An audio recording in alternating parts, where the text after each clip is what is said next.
Several years ago, I lost a very dear friend to suicide. And one of the things that I always wish I would have done differently is not reach out necessarily, not check in necessarily, but make him promise me if you are ever at the point where you're going to metaphorically pull the trigger or do whatever it takes to unalive yourself, promise me you will call me first. I never asked that question, so I never got that call. I just got the one that shocked the daylights out of me.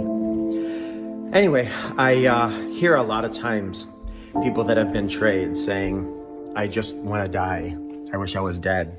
And although 90% of that certainly is just coming from a place of hurt and pain, I did want to say there is a consensus. Now, I don't want to paint a broad brush, but there is a consensus in the mental health field where two components have to happen in order for a true, authentic suicide to take place.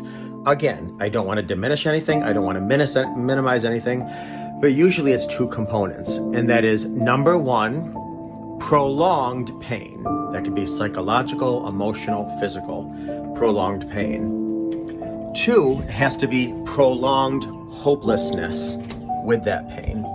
So it's feeling pain emotionally, psychologically, physically, and feeling hopeless and helpless about that for a prolonged time. So I say this because I understand people that are in pain. I understand people that are betrayed. Lord knows I understand the pain of betrayal. But just know that the temporary feeling of hopelessness does not stay.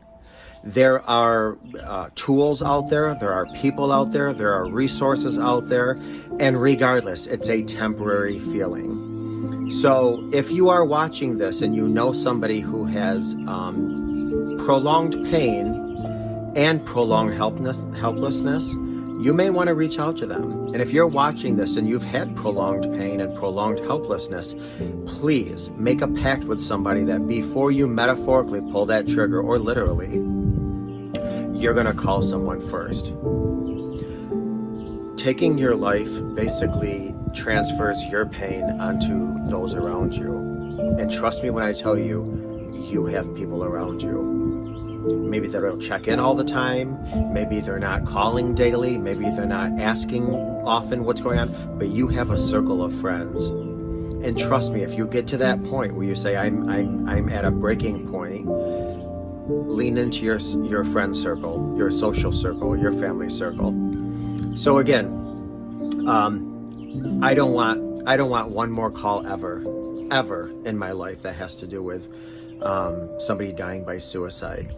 And so please check in with your loved ones, and loved ones check in to your social network, to your social circle, if you're feeling helpless and hopeless and in pain.